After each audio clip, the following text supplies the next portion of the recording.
Larry Cassidy was the frontman of Section 25, a band who was a key part of my growing up. They were from Blackpool like I was. When I started my band, The Membranes, we used to share a rehearsal room space with them. Larry was 10 years older than me. He was like the elder statesman on the scene. He could be grumpy, he'd get very pissed off, but we were just like dumb kids, dumb 16-year-old punk and post-punk kids. Section 25 were always organised, they had their own sound. 2 years before Joy Division, they were experimenting with that post-punk sound that became the norm after punk. They were their bass-driven, intense kind of style. They were like the missing link between Public Image and the factory bands. When they signed to Factory Records, it seemed like they finally found their home, but the press never seemed to take to them. They found their sound too hard, too tough, too abrasive. That's all the reasons I really loved them, and in Blackpool we were proud of them. Because Blackpool's not the sort of place you expect really cool music to come from. Blackpool's like a seaside town in Britain. It's where people go on holidays and have a really great time. But there's a darker, more melancholic side to Blackpool, and Section 25 reflected that perfectly. Born in 1953, Lawrence John Cassidy decided against joining his father's cast and toys family business and opted instead to study art in London, gaining a first-class degree in 1977, the year of punk. Whilst in London, he'd been witness to the birth pangs of the emerging punk scene. He'd seen bands like the Sex Pistols play in really early gigs, about 40 or 50 people, and it really inspired him to form his own band and cross it with his love of krautrock and psychedelia when he moved back to Blackpool in the autumn of 1977. When he formed Section 25, his younger brother Vin on drums and Paul Wigan on guitar. The name Section 25 referred to a clause in the British Mental Health Act which allowed the involuntary detention of their friend and local Blackpool legend Fez Parker, who died as well last year. In fact, one of the last times I met Larry was at Fez Parker's funeral last spring. The band quickly established their own style, with Larry's bass driving the sound, aided by Vin's idiosyncratic disco punk drums, and the freeform guitar of Paul Wigan, predating the better-known post-punk bands. Larry's heartfelt, wailing vocals slotted in over the top, in a highly effective assault. The cult-era Joy Division singer, the late Ian Curtis, who produced the band's first single, Girls Don't Count, which was released on the legendary Anthony Wilson-fronted Factory label in 1981.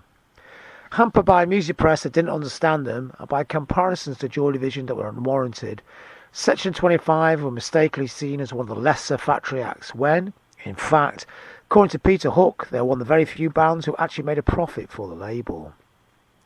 Their strident, bass-driven, dramatic, moody, dissonant post-punk combined with the nihilism of the times with Larry's art school cool, and was perfectly captured on the Martin Hannett-produced debut album, 1981's Always Now. The band's sound perfectly suited the Hannett Centre space and came packaged in an exquisite Peter Saville sleeve, perhaps his greatest creation. It was an amazing thing. It was like yellow on the outside with like typeset and typography like the band's name and the name of the album. But if you turn the sleeve inside out, it's this really weird kind of shaped sleeve with sort of a lid you lifted off. And inside this kind of this really amazing kind of psychedelic explosion of colour. In a lot of ways it kind of reflected the band's sound. It was like austere and industrial on the outside, but there's this kind of warm, pulsing psychedelic heart on the inside. And the sleeve, it's one of the few times when the sleeve and the music's actually really matched each other. Always Now was an exquisite size of melancholic northern post-punk psychedelic, with those dirty disco drums giving it a dance floor accessibility that hinted at the band's future. Their melancholic, powerful sound was too easily mixed up with Joy Division, but Section 25 very much had their own style. Paul Wigan left after the release of their second album, The Key of Dreams, and Anthony Wilson was not able to persuade a pre-Smith Johnny Marr to join the band on guitar. Johnny Marr told me about this last year when I interviewed him for my North Rise Again Oral History Manchester book. Johnny used to work in a clothes shop in town in Manchester called X Clothes, and he said one day a very excitable Tony Wilson burst into the shop and said he's got to join this great band from Blackpool called Section 25, which of course Johnny Marr was already aware of, being a music fiend and a music hound. But Johnny felt he's far too young to join the band at the time. He was only 17, and even then Larry was about 32. And anyway, he had his own plan to form a perfect group. I wonder whatever happened to them. So, when Johnny Marr didn't join Section 25 on guitar, they reinvented themselves as Moody Techno. Their song, Looking from a Hilltop, was produced by Bernard Summer from New Order, and it's a fantastic song, a dark lament that you could dance to. It was sung by Larry's late wife, Jenny, was a great precursor to their 1984 release third album, the techno dark pop of From the Hip. We saw a successful transition from the abrasive post-punk to a darkly smooth electronic sound that suited the band. Section 25 effectively split in 1986, with Larry retraining as a school teacher. Plans to reform the group were upset by the tragic loss of Jenny Cassidy to cancer in November 2004. The band finally emerged in 2007 and released a new album, Part Primitive, followed by Nature and Degree in 2009. Now, these two albums are really fantastic. One of them is actually up on Spotify, so it's quite easy to track down. And it just shows a band that's, despite all the, this really strange kind of warped career where nothing seems to have ever gone right, they've still got the real spirit about them and the inventiveness as well. And the style of sounds on there is quite immense. It's kind of almost the most punky stuff they've ever recorded in their whole careers on that record. Lots of really loud kind of guitars on there. To the dirty disco, to the electronic beats. And in moments, Larry almost sounds like Howard Devoto from Magazine, and it's a great. I mean, both albums are really, really great, and it's not often 30 years into a band's career they're making records this good. With the rediscovery of the post-punk period, the band finally started to get the recognition they were due, with The Guardian, amongst others, listing From the Hip as one of the 1,000 albums to hear before you die.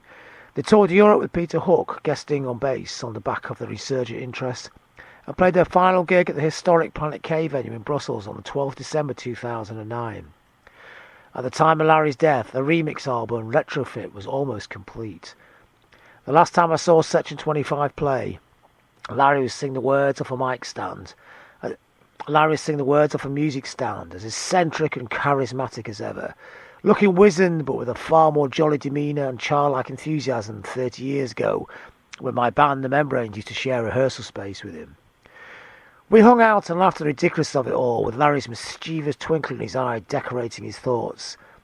It's another great lost genius. Perhaps his sad death will see the band finally get the reappraisal they've always deserved. There's such love for the band, it's weird. I did a blog on them on my blog site, and I'm astounded by the amount of hits I've had. It's like thousands of people from all over the world. I leave loads and loads of messages. It's for a band that's, routinely ignored in the story of Factory, it's amazing that people knew about the music, really, really appreciated them.